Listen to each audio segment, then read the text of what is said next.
Mga sangkay, pag-usapan po natin itong matinding isiniwalat ngayon, mga sangkay, tungkol po dito sa alyansa ni Pangulong Bongbong Marcos. Nako, may malaking pasabog tungkol dyan.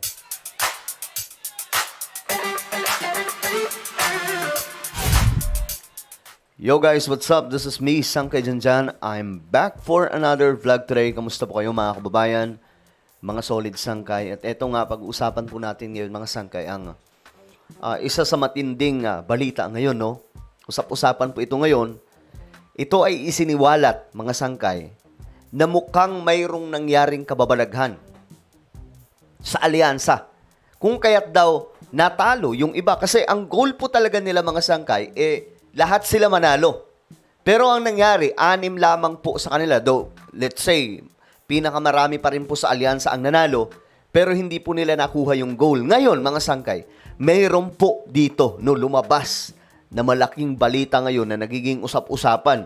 Actually, nagpang-abot na po ito sa akin, mga sangkay. Medyo napag-uusapan na din po namin in private. Ano nga ba talaga ang nangyari doon sa sa alyansa? Anyway, bago tayo magsimula, paki-subscribe po muna yung ating YouTube channel.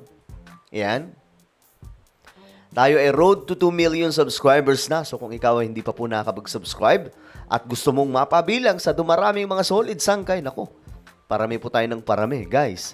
I-click nyo lamang po yung subscribe button na makikita po sa baba ng video na to. I-click nyo po yung bell at i-click nyo po yung all. Sa mga nanonood po sa Facebook, i-follow nyo po yung ating Facebook page. Alright.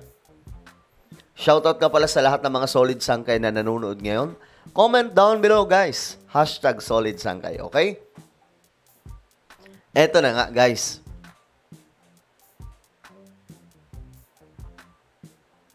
Ayan.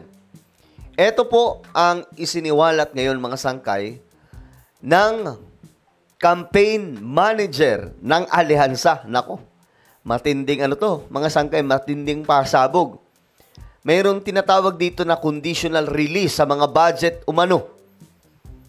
Dahilan umano ito ng impeachment complaint laban po kay VP Sara. So ano nga ba talagang nangyari? Ito, panoorin po natin. Dahil daw sa budget para sa kanilang proyekto, kaya napapirma ang mga kongresista sa impeachment complaint laban kay VP Sara Duterte. Ano daw? Dahil daw po sa mga budget? Dahil daw sa budget para sa kanilang proyekto, kaya napapirma ang mga kongresista sa impeachment complaint laban kay VP Sara Duterte. Ayan na. Ito ay gumugulong, mga sangkay, na usap-usapan noon pa na may mga pirmahan nga po na naganap bago daw po yung masakote si VP Sara papunta sa impeachment complaint. Ngayon, ang nagsasalita, itong si Tiangco, na siyang campaign manager ni Pangulong Bongbong Marcos. Ang tanong dito, diniin niya ba si BBM o mayroon siyang isang tao na pinapatamaan dito? Yan po binunyag ni Alyansa Campaign Manager at incoming na Botas Congressman Toby Tiangco. Sa programang Historiko ng One News, sinabi ni Tiangco na napapirma umano ang mga kongresista sa impeachment complaint dahil sa anyay conditional release ng mga proyekto sa pinasa nilang budget para budget kay Pangulong Marcos. Okay, ayan na. Halimbawa na lang yung mga congressman, no? Mga congressman, may mga gusto yan sila mga proyekto. Inihiling na project, halimbawa, sa Samar o di kaya doon sa iba pang mga lugar, may mga gusto silang ipagawang project. So, bago po mangyari yung mga project na gusto nila, kailangan po nila ng tulong para magkaroon ng budget. Ngayon, ang sabi po dito ni Tiangco, hindi ko alam kung gaano katotoo ito, mga sangkay, kasi hindi po natin masabi. Pwede nating sabihin, mga sangkay, na ito ay political war doon sa Congress. O mayroon pong binabalak itong si Tiangco laban po kay Romualdez at po pwede rin na nagsasabi siya ng totoo. 'Di ba? Pero malaking iskandalo po itong mga sangkay sa alyansa. Nagkakalaglagan na po. No? Ngayon, eto, sabi po dito, mga sangkay, yung mga budget na yon na kumbaga conditional. Sige, bibigay namin po yung budget. Pero pumirma ka para i-impeach si Vice President Sara Duterte. Ako, mga sangkay, ulitin ko lang para sa inyong lahat. Pagdating po dito sa impeachment ni VP Sara, Hindi po tayo katulad ng ibang mga sangkay na nagdi-discuss na talagang, gusto ko impeach. Ako ayaw ko i-impeach. Gusto ko gitna lang. Ayaw natin gumaya ng ibang mga sangkay kasi panatiko kasi yung iba eh. 'Di ba? Masyadong ano. Ako na, well, kanya-kanya naman po tayong opinion. Wala naman pong problema doon. Kung opinion nila impeach si VP Sara, no problem. Kung opinion naman nila ayaw nila impeach si VP Sara, no problem. Pero sabi pa nga, kung bias ka, talagang alam mo kung asang side ka, no? Ako mga sangkay, gusto kong gumita para may ano natin, no? Maisiwalat natin o makapaggawa po tayo ng mga komentary tungkol sa impeachment ni VP Sara nang maayos. So ngayon, mga sangkay, eto na ang nangyari. No release ng budget kung hindi daw sila pipirma sa impeachment complaint laban daw po kay VP Sara. So, malamang, ang tinitira po dito ni Tiangco, si Romualdez. Ito raw ang dahilan kaya hindi pa rin kumbinsido hanggang ngayon si PBBM sa pag-impeach kay VP Sara. Oh, ayan. Until now pala, ito yung isiniwalat na medyo nagulat ako. Sinabi po mismo ng campaign manager nila PBBM sa alyansa na until now, si Bongbong Marcos, si PBBM, hindi pa din daw kumbinsido sa impeachment complaint against the Vice President. Kita nyo yan, mga sangkay? Hindi po natin alam yan, di ba? Kung hindi nagsalita itong si Tiangco, hindi po natin alam. Kasi, akala po natin, pabor na pabor si PBBM na, kasi nga po, yung anak niya pumirma. Di ba? Pero, ayan, galing po mismo sa kanilang campaign manager, hindi pa rin kumbinsido si PBBM. Kasi nga po, may mga conditional release daw po sa budget.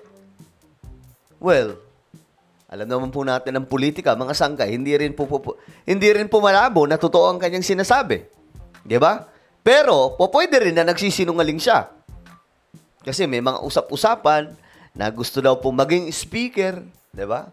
May mga ganon, mga sangkay na usap-usapan. Gusto daw palitan si Romualdez. Pero, guys, chismis lang po yan. Hindi talaga natin masasabi yan, mga sangkay, kung gaano katotoo. Kasi nga po, wala naman pong patunay. Kumbaga, itong sinasabi niya, pwedeng totoo, pwedeng hindi, mga sangkay. Pero pakinggan po natin, madami po itong pasabog eh. Sinusubukan pa ng News 5 na kunin ang panig ng Kamara at ng Palasyo. Saan ba nagsimula yung problema ng administrasyon? Ito na. Nagsimula yung problema ng administrasyon nung hindi nila sinunod yung budget ng Pangulo. So, Hindi sinunod ang budget ng Pangulo. Bakit kaya? Anong mayroon sa budget ng Pangulo? Ayun sinabi po mismo niya. Kailan ba nagsimula ang problema? saan ba nagsimula yung problema ng administrasyon? Nagsimula yung problema ng administrasyon Okay. nung hindi nila sinunod yung budget ng Pangulo.